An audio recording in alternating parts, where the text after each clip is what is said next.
L'un des services que j'offre à mes clientes ou à mes étudiantes, c'est le product development, la création de marques cosmétiques, l'achat de formules cosmétiques ou encore la correction de formules cosmétiques. Aujourd'hui, je vous présente une formule qu'une étudiante m'a envoyée. Je vais la corriger avec vous pour que cela puisse vous aider également, que vous puissiez bénéficier de mes corrections. Sans plus tarder, on passe à la correction. Abonne-toi, partage et mets un like. Alors, elle m'a envoyé cette formule qui est une formule de nettoyant pour visage pour les peaux sujettes à l'acné et la base c'est le savon noir. Elle utilise une base de savon noir de 40%. Il faut déjà savoir que quand on utilise le savon noir, il a différentes textures. Il peut avoir une texture gel, texture crème, texture pâteuse, texture gummy. D'accord? Pour ce qui est du visage et pour l'acné, vraiment je recommande la texture gel par excellence. Quand on fait des soins pour l'acné et surtout les nettoyants, vaut mieux privilégier tout ce qui est nettoyant en forme de gel ou en forme de mousse. Elle met ensuite eau aux herbes 20%. Déjà, il faut savoir que en cosmétique, on ne parle pas d'herbes, on parle de plantes. Et ici, il s'agit du savon noir, donc on va parler d'infusion de plantes. Il faut déjà qu'elle spécifie le type de plante est-ce qu'elle va utiliser parce que il y a des plantes spécifiques qu'on peut utiliser pour des formulations pour les peaux sujettes à l'acné. Il faudrait que l'infusion puisse nous apporter des propriétés apaisantes, des propriétés antibactériennes ou antifongiques ou encore des propriétés astringentes. D'accord? Donc il faudrait qu'elle choisisse les plantes en fonction de ces critères-là. Ok? Le miel, elle utilise à 15%. Le miel est un cicatrisant antifongique, anti-inflammatoire. Il a des propriétés innommables. Mais ici, dans cette préparation, c'est trop. Si on va sur la base d'un gel, on ne peut pas utiliser jusqu'à 15% de miel. Ça va être visqueux, ça va pas être fluide. Donc pour moi, je dirais entre 5 et 10% de miel, c'est parfait. Le beurre de karité, 5%. On peut se passer du beurre de karité, mais si elle y tient, je dirais 2% et pas plus. Glycérine, 5%, c'est très bien. La glycérine ici, c'est un humectant. Il va apporter le côté hydratation en combinaison avec les hydrolats qu'elle va ajouter ou les infusions de plantes qu'elle va utiliser. C'est top, je n'ai rien à redire. Je pourrais même aller un peu plus au-delà, entre 5 et 10% de concentration de glycérine. Alors, la poudre miracle, ici, il y a un petit dilemme qui est là. Est-ce qu'il s'agit de la Miracle Powder qui est un extrait de plante que je mettrai ici ou est-ce qu'il s'agit de la fameuse poudre miracle qui contient du mercure qui nous vient du Nigeria?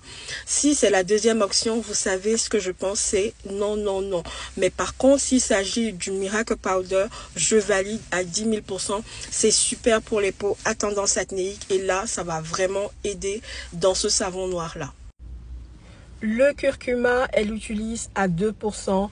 Je valide parce que le curcuma, il a des propriétés anti-inflammatoires, antibactériennes, antifongiques et surtout, il a des propriétés anti-taches qui sont très appréciées ici, surtout pour les problèmes de cicatrices d'acné. Parce que quand on fait de l'acné, après que l'acné est séché, elle va nous laisser des marques.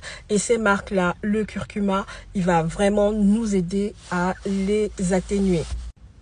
Par contre, il faut savoir qu'il y a des personnes qui sont réactives au curcuma et il faudrait mieux l'utiliser dans des concentrations qui sont relativement correctes. Donc, entre 1 et 3%, mais faire attention vraiment à ce que la cliente n'ait pas des allergies au curcuma.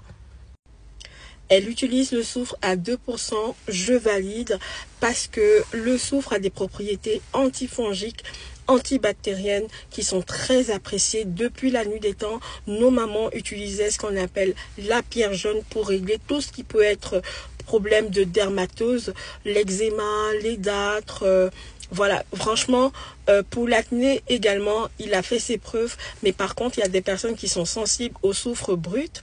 Donc, vaudrait mieux l'utiliser dans des concentrations entre 0,5 et 2%. Vraiment, faut pas aller au-delà.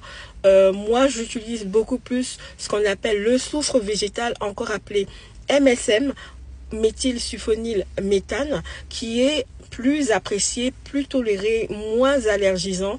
Et dans cette préparation de gel nettoyant pour peau acnéique, franchement, il serait top. Donc je dirais d'aller entre 3 et 5%, ce serait formidable et tellement plus efficace. Elle utilise également l'huile de graines de papaye à 4%. L'huile de graines de papaye contient ce qu'on appelle la papaïne. La papaïne, c'est une enzyme qu'on retrouve dans la papaye qui a des propriétés protéolytiques et des propriétés kératolytiques qui sont plutôt très appréciées parce que elles vont venir exfolier la peau en douceur sans le côté irritant que les acides de fruits pourraient potentiellement donner. Alors on a ici pour les personnes qui font de l'acné juvénile, elles vont avoir plus de comédons et de points noirs. Donc la papaïne est vraiment un actif qui serait très apprécié dans cette formulation de gel au savon noir. Mais par contre, moi, j'aurais préféré utiliser l'extrait lui-même, l'enzyme elle-même, que d'utiliser l'huile de graines de papaye, mais je valide.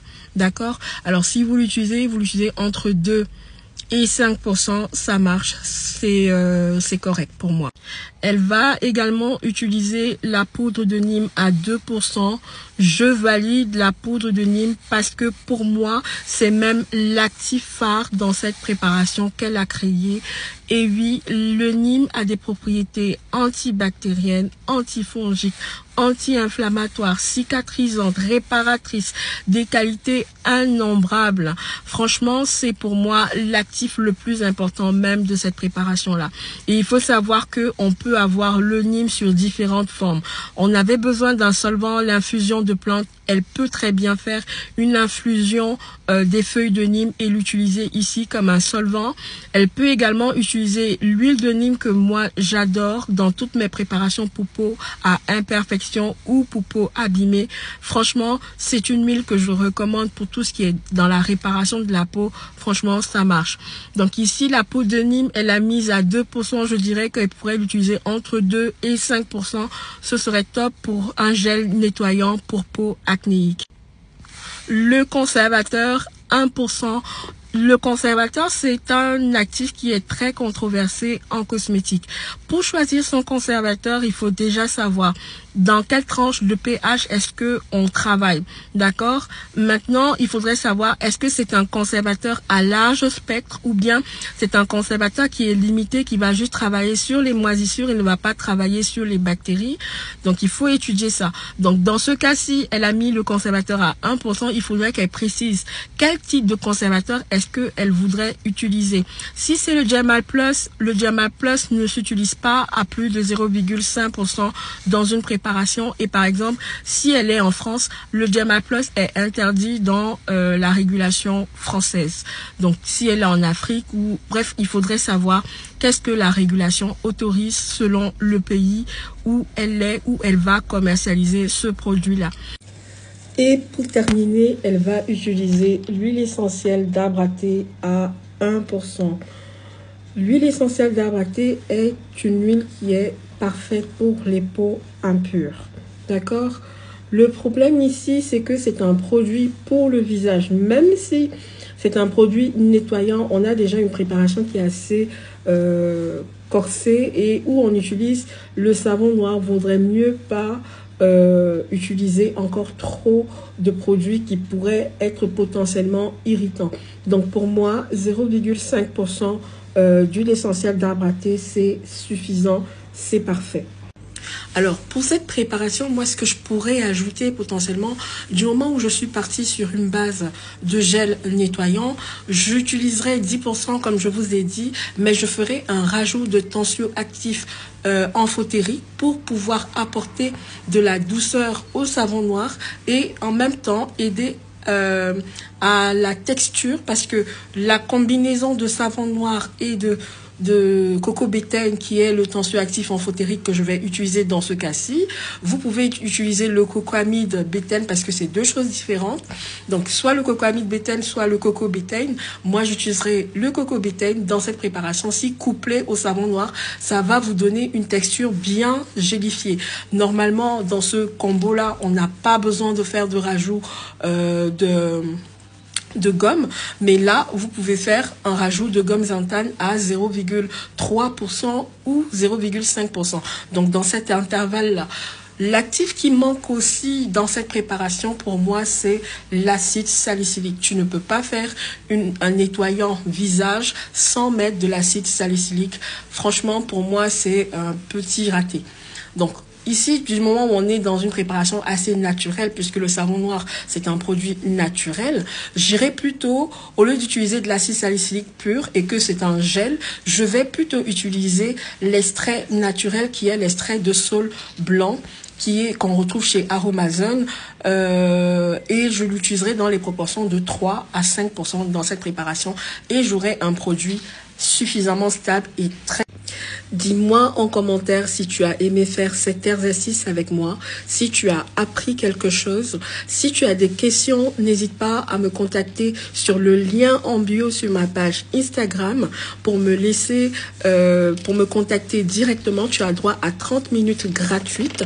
Tu peux également te joindre à nous dans le groupe de l'académie sur Celo Beauty, Celo Beauty Academy sur Telegram.